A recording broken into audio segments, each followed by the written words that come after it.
Роберт Кийосакиның «Бай әке және кедей әке» кітабы туралы көп адамдар естіген шығар. Осы видеода сол кітаптың толық мазмұнын негізгі 10 пікір арқылы сізге жеткіземіз. Бұл кітапта Роберт Кийосаки өмірде екі әкесі, яғни бірі өзінің, екіншісі досының әкесі ретінде бай болуға салыстырған. Және оқушыларға өте керекті кеңестерді береді. Ол өзінің бай әкесінің білімдерінен пайдаланып, адам дәулетті жағдайға жетуге болатынын біліп алады. Және сол білімдерді оқушыларға ұсынады. Енді кітаптағы ең негізгі 10 пікірлермен сіздерді таныстырайын. Бірінші, біреулердің әңгіме сөздерінен қорқу сізді бай болудан тосады. Адамдардың күнделік жағымсыз әдеттерге байланып қалуын, үйден жұмысқа және жұмыстан үйге келіп кетіп, өмірін өткізуін Кийосаки егеу құйрықтардың жүгіруіне ұқсатады. Және қоғамда түрлі ережелер дәл сол жүгіру жолағынан жүгіріп шығып кетуімізге тосқауыл болады. Бәріміз естіген болуымыз керек, жақсы табыс табу үшін мықты оқуға кіруің, жақсы жерде жұмыс жасауың керек деген сөздер. Негізінде бұл бұрынғы заманнан қалған ереже. Өмірімізге оншалық сай келмейді. Жақсы өмір сүруіміз үшін қазір жақсы жерде жұмыс жасауымыздың өзі жетерлік болу керек. Тәуелділіктен шығу және адам тұрақты табыс көзіне ие болу керек. Екінші, қорқу және ашкөздік сезімі қаржылық сауатсыздығы төмен болған адамдардың қате шешімдер қабылдауына алып келеді. Егер адамда ақша болса, үлкен ықтималдықпен сол ақшаларға бір нәрселерді тезірек сатып алу туралы ойлайды. Бізде дереу тағы бір машина немесе үй алу туралы ойлайды. Бұл ашкөздіктен дәлел. Егер ақшасы болмаса ше? Онда ол адам болашақта да ақшасы болмаудан қорқып, аз ақшаны да жаратпай, үйде сақтауды қалайды. Сол екі сезім адамдардың дұрыс шешім шығаруына тосқауыл болады. Мысалы, адам көп ақша табуды бастағанда, үй немесе машина алудың орнына ақшаны жетістікке жеткен компаниялардың акцияларын сатып алу немесе басқа табыс кіргізіп тұратын акцияларға жұмсау мүмкін еді. Бірақ оның ашкөздігі машина немесе үй сатып алу жақсы шешім деп ойлауы себеп болады. Инвестициямен айналысудан тосамыз, себебі келешекте жетістіксіз себепті бұдан да кедей болуымыз мүмкін деп ойлаймыз. Онда не істеуіміз керек? Бәрі қарапайым. Бұл үшінші, қаржылық саладағы білімдерді алу. Инвестиция және тәуекелділік негіздерін үйрену. Бұл сізге тағы да ақылдырақ және рационал шешімдер қабылдауыңызға көмек береді.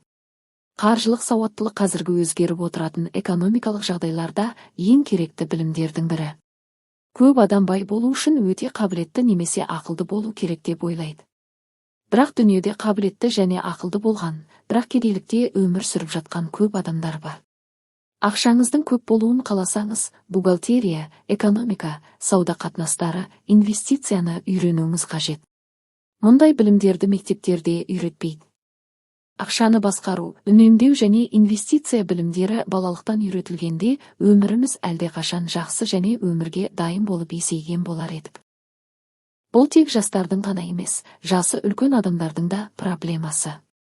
Себебі Америка құрама штаттарының өзінде 50% адамдар пенсия жасында қайсы ақшасына өмір сүруді ойлап та көрмейді. Бұл білімдерді мектепте үйретпейді екен, ендеше біз өзіміз оқып үйренуіміз керек. Бұл әсіресе жақсы өмір сүруді қалайтындар үшін өте маңызды. Төртінші, қаржылық сауаттылықты арттыру, қаржылық мүмкіндіктерді дұрыс бағалау және реал мақсаттар қою бай болу жолындағы алғашқы қадам. Сіз қалаған уақытыңыз бай болуды бастауыңыз мүмкін.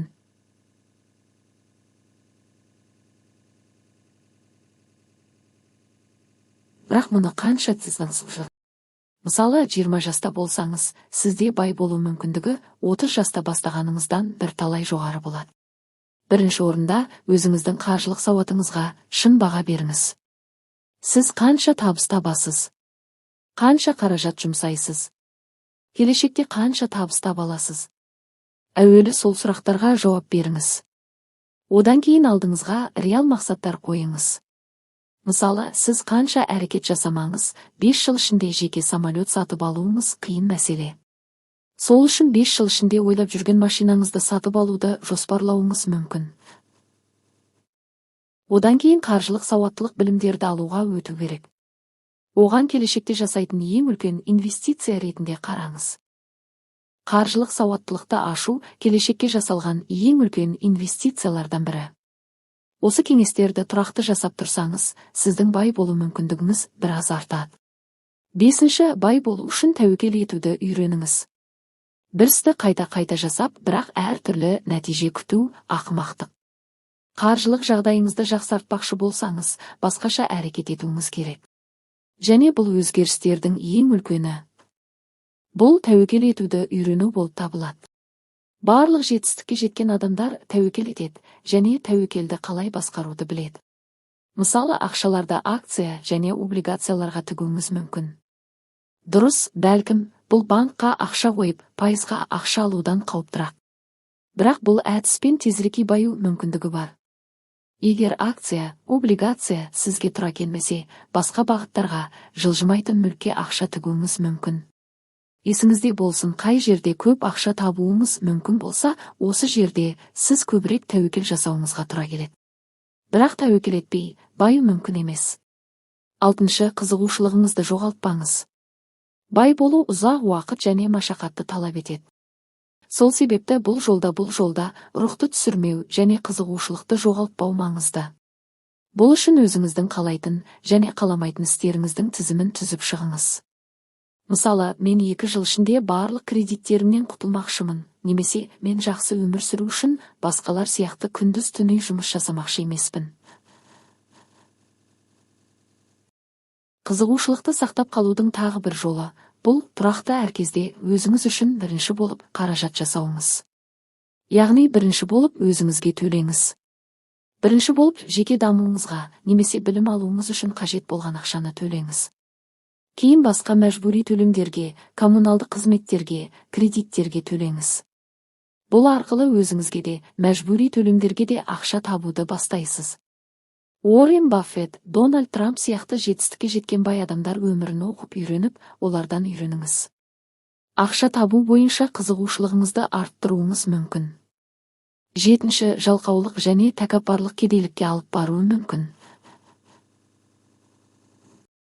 Тіпті жетерлік қаржылық сауаттылығы бар адамдарды да. Көпшілік жалқаулық дегенде үйде ештеңе жасамай, жату деп түсінеді. Негізінде жалқаулық деген жасалу керек болған істерді жасамау және оларды кейінге қалдыру. Мысалы, күнде 12 сағат жұмыс жасайтын кәсіпкерді жалқау деу қиын. Себебі ол тыным таппай еңбек етеді.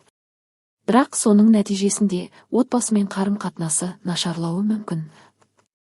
Сондай жағдайда кәсіпкер мәселені шешудің орнына жұмысына кірісіп кетеді, жалқаулық себепті. Себебі ол мәселені шешу орнына мәселеден қашып жатыр. Оның нәтижесінде үлкен қаржылық мәселелерге кездесуі мүмкін.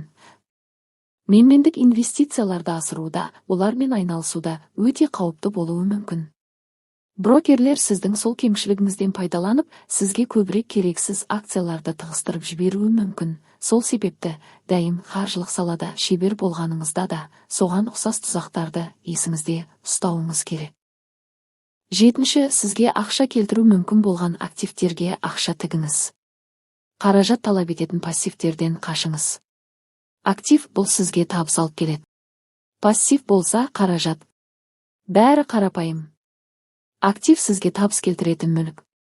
Бай үшін сіз активтерге ақша тігуіңіз керек.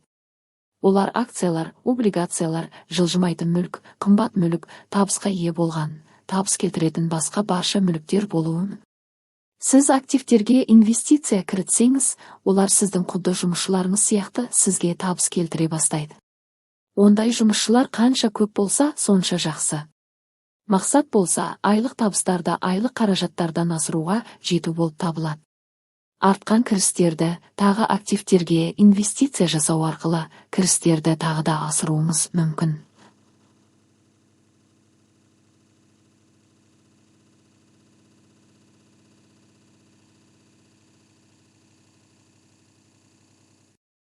Өкінішке орай, көп адамдар пассивтерді активтермен араластырып жібереді. Мысалы, үй сатып алу үшін ипотекаға кредит алуды алайық. Бұл үй сізге келесі 20 жылда тек қаражат алып келеді. Мұның орнына, сіз бір табыс келтіретін активке ақша салсаңыз, сіз үйдің арендасында жауып, үстіне қосымша табыс табуға да ие болуыңыз мүмкін. Сол себепті де актив пен пассивтің айырмашылығын білу маңызды. 9. Сіздің кәсібіңіз тіршілік үшін жетерлік қорларды ғана береді. Бизнесіңіз болса, сізді дәулетті етуі мүмкін. Кәсіби жұмыс пен кәсіпкерліктің айырмашылығы не? Кәсібі жұмыс ол сіздің апталар бойы тынбай жұмыс жасап, бірақ тапқан ақшаңыз тіршілік үшін ғана жететін жұмыс. Кәсіпкерлік болса, уақытыңызды және акцияларыңызды жаратқан жағдайда активтеріңізді арттыру мүмкіндігі. Мысалы, кулинария саласындағы аспазды алайық.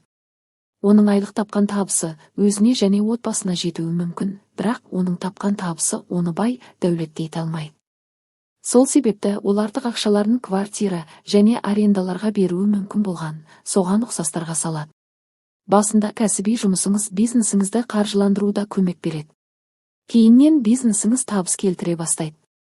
Сол бизнес немесе активтеріңіз сіздің негізгі табыс көзіне айналады.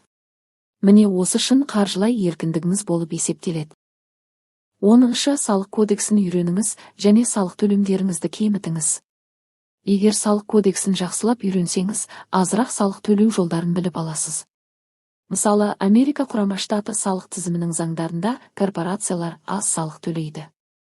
Егер сіз жұмысшы ретінде айлық алудан алдын салық төлесеңіз, корпорация барлық қаражаттарды амалға асырып болып, артып қалған суммалардан салық төлейді. Сол үшін, егер корпорация қызметтері арқылы инвестиция жасасаңыз, біраз салық қаражаттарынан тежеп қаласыз. Соған ұқсас салық кодексіндегі өзіңіз үшін пайдалар табыңыз және олардан пайдаланыңыз. Кітаптан жасалу керек болған ең маңызды қорытындыларды былайша түсіндіреміз. Қаржылық сауаттылықты мектепте үйретпейді, сол себептен білімдерді өзіңіз үйренуіңіз керек. Тұрақты түрде бұл саладағы білімдеріңізді арттырыңыз.